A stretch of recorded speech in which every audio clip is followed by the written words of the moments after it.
안녕하세요. 글로벌 오토뉴스 최영석입니다. 오늘은 3월 첫째 주 글로벌 오토뉴스를 정리하는 시간입니다. 자세한 내용은 글로벌 오토뉴스 웹사이트에 텍스트로 정리가 되어 있고, 그중에서 주목을 끄는 그런 모델들을 이미 별도의 영상 칼럼으로 올렸습니다. 그리고 오늘은 그중에서 다 소화하지 못한 내용들 몇 가지를 정리해 보겠습니다. 자, 첫 번째 뉴스는 아무래도 테슬라죠. 요즘 테슬라가 일론 머스크의 행보 때문에 가장 시끄럽죠. 시끄러운 것을 떠나서 일단은 1월, 2월 두 달 동안 유럽을 시작으로 미국, 중국, 일본 거의 대부분의 시장에서 판매가 크게 감소하고 있습니다. 그 2월 달에도 1월 뉴스에서 이와 관련 뉴스를 전해드렸었는데 2월 달도 그 추세가 지금 멈추지 않고 있습니다. 테슬라의 독일 판매가 2월 달에 76%를 감소했습니다. 그러니까 1월 포함해서 70% 감소한 거기 때문에 상당히 큰 폭의 감소죠. 테슬라는 독일의 기가 베를린 근처에 공장이 있습니다. 그 공장에서 여러 가지 문제가 있고 또 테슬라 일부 매장에서는 화재 사건이 발생하는 등 상당히 시끄럽습니다. 그 외 대부분의 유럽 시장에서는 테슬라의 판매가 40에서 50% 판매 감소했는데 유일하게 영국 시장에서는 1월 달에 18% 하락한 이후 2월 달에는 7% 증가하는 좀 독특한 현상을 보이고 있습니다. 영국은 유럽 연합 국가가 아니죠. 영국 나름대로 정책이 있습니다. 그리고 중국 시장에서 2월 판매가 49%나 감소한 3688대에 멈췄습니다. 중국은 기가 상하이라고 하는 테슬라의 공장이 있죠. 네, 여기서는 그 반중 정서가 중국도 예외가 아닌데 반 테슬라 정서가요. 마찬가지로 여기에서 판매가 크게 감소하고 있습니다. 일본 시장에서도 모델 S하고 모델 X가 판매가 안 돼서 3월 말부로 일본 시장용 모델을 생산을 종료한다고 테슬라 측이 발표했습니다. 4월 달부터는 신차 대신에 재고 차량과 중고차만 판매한답니다. 근데 그와는 다르게 한국 시장에서 2월 달에 한국의 수입차 시장에서 한국 수입차 시장은 전년 대비 2월 달에 24.4% 증가했어요. 이것도 쉽게 말하면 다른 나라들하고 비교가 안 되는 좀 독특한 현상이죠. 그중에서 모델 Y, 테슬라 모델 Y가 베스트셀러 모델 1위에 올랐습니다. 또 2월 한 달간에 그 브랜드 전체로 2222대가 판매해서 BMW하고 메르세데스 벤츠에서 수입차 브랜드 3위에 올랐습니다. 3위 자리는 넥서스하고 볼보, 테슬라가 번갈아가면서 지금 반복을 하고 있는데 어쨌든 특이한 현상이 한국 시장에서는 지금 벌어지고 있습니다. 저도 오랫동안 한국 시장을 지켜봐왔지만 한국 시장에 대해서는 사실은 그렇게 간단하게 해석할 수 없는 내용이 너무 많습니다. 어쨌든 테슬라의 2월달 글로벌 판매 부진이 어떻게 이어질지 이에 대해서 일론 머스크는 별도의 언급을 하지는 않고 있습니다.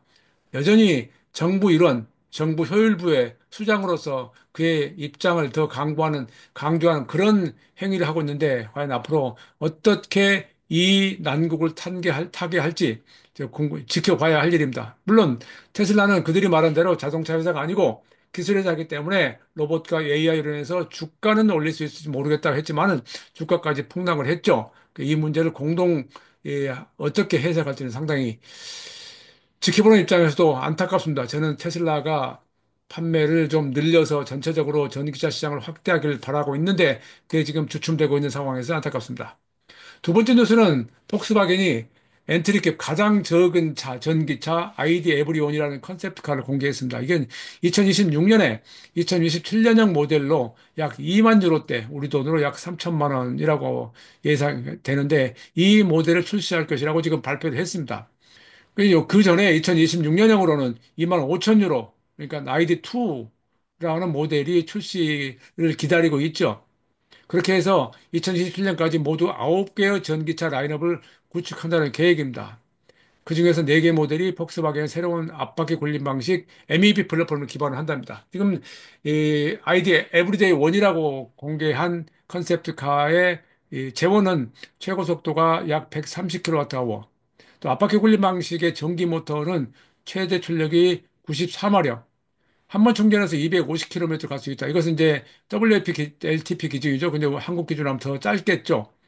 차체 전장은 3880mm, 3880mm이기 때문에 상당히 작은 차에 속하고 한국에서는 이 차가 뭐 팔릴 일은 없겠죠. 4인승 모델이고요.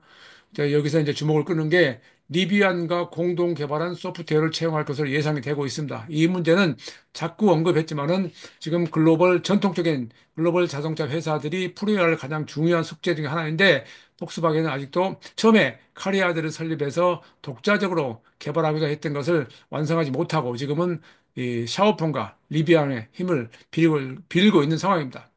세 번째는 중국 시장에서 샤오미의 그 급증, 샤오미의 인기, 뭐 이런 것들에 대한 것입니다. 중국 전기차 시장에서 지금 테슬라 킬러라는 그런 별명을 얻을 정도로 급부상을 하고 있습니다. 2월 달에 샤오미의 첫 번째 전기차, 지금은 유일하죠. SU7이 22,000대 판매했고 테슬라 모델 3, 3,800대보다 훨씬 많았죠. 뭐 기본적으로 반 테슬라 움직임이 있긴 하지만은 거기에 대해서 모델 3보다 약 2만 유안, 2,500달러 낮은 가격에다가 10%더 긴 주행거리, 또 헤드업 디스플레이, 모델 3에 없는 헤드업 디스플레이 사양 등 이제 중국의 소비자들이 좋아하는 스마트카에 필요한 장비들이 많이 채용됐다는 것을 그런 것들이 이제 경쟁력으로 꼽히고 있다라고 지금 보도가 되고 있습니다. 또 리어시티에 미니 냉장고를 장착해서 차별화를 한 것도 상당히 큰 요소가 되고 있습니다. 특히 중요한 것은 SUV7은 샤오미의 주문 후 1주에서 3주만 기다리면 차를 받을 수 있는 반면에 테슬라 모델 3는 31주, 34주를 기다려야 한다라는 것이 가장 중요한 내용이죠. 2년 반, 3년?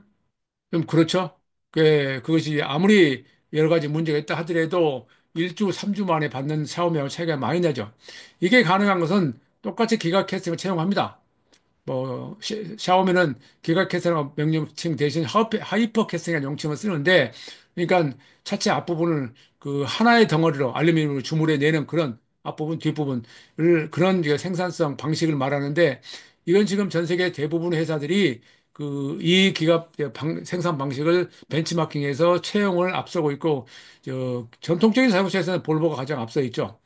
어쨌든 샤오미는 테슬라를 벤치마킹하면서도 소비자의 니즈를 적극 반영하는 전략을 써서 그들이 제품성에 대해서는 테슬라하고는 다르다라는 걸 보여주고 있습니다. 여기에 올 여름에 YU7이라고 하는 이제 SU7은 세단이죠. YU7은 크로스오버가 출시가 예정이 되어 있습니다.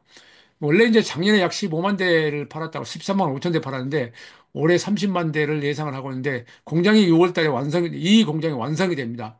완성이 되고 또 근데 이것보다 이제 이 컨설팅 회사, 시장 조사 회사, 투자은행들은 이 샤오미의 용량보다 더 많은 차를 판매할 것이란 그런 예측까지 내놓고 있어서 앞으로 샤오미는 상당히 주목을 끌 것으로 예상이 되고 있습니다. 자, 네 번째 뉴스는 현대차가 튀르키예 공장에서 전기차 생산을 준비하고 있답니다. 2026년에 본격 가동을 한다고 하는데, 현대는 지금 유럽에서 체코에 노소비체 공장이 있죠. 거기서 코나 일렉트릭을 생산하고 있는데, 그두 번째로 튀르키예 공장에서 전기차를 생산할 준비를 하고 있습니다. 이즈미트 공장이라고 하는데, 여기서는 현재 i10, i20, 그러니까 유럽 전용 모델 소형차, 하고 바이온이라고 하는 소형 크로스오버를 생산하고 있습니다. 연간 최대 생산 능력은 24만 5천 대. 원래 이 회사는 현대 키바홀딩스 회사하고 합작회사가 운영해 왔는데 2020년 현대가 지분을 인수하면서 이제 현대 자회사가 완전히 돼 있죠. 그러면서 공장명을 현대모터 튀르키예로 변경했습니다. 그러니까 우리가 지금 미국의 트럼프의 그런 쉽게 말하면 리쉐어링 정책, 그러니까 미국 원리 정책, 아메리카 포스트 정책, 마가 이런 것들에서 공장이 많이 미국으로 몰려가는 그런 상황인데 현대는 그것은 그것대로 하고 유럽 시장도 준비하고 있다라고 하시는데 모델 라인업에서 봐서 알 수 있듯이 유럽 시장은 소형차 위주의 시장입니다. 소형차에 대한 대응도 해야 되고요. 또 그것이 어떻게 보면 이 완성차 회사에는 상당히 큰 부담으로 지금 작용이 되고 있는데 앞으로 어떻게 진행될지 지켜봐야 되겠습니다. 그리고 마지막으로 다섯 번째, 일본의 이스스 자동차가 고속도로 구간에서 일정 구간이긴 하지만 자율주행 트럭 주행을 시연했다. 그게 일본 국토교통성이 주가 되고요. 이스스 자동차, 유디 트럭, 히노 자동차, 미쓰비시 후소 트럭, 엔버스 등 이런 네 개 사용차 업체가 지난 3월 3일 자정부터 신동명이라고 그러죠. 신토메이 고속도로 우선 구간에서 자율주행 트럭 주행을 시연했다라고 발표했습니다. 이것은 한정된 조건에서, 한정된 지역에서 하죠. 평일 저녁 오후 10시부터 다음날 오전 5시에 가장 왼쪽 차선으로 설정을 했고, 일반 자동차도 주행할 수 있지만은 자율주행차가 운행 중임을 전자 게시판을 통해서 알려서 안전성을 높이고자 한답니다.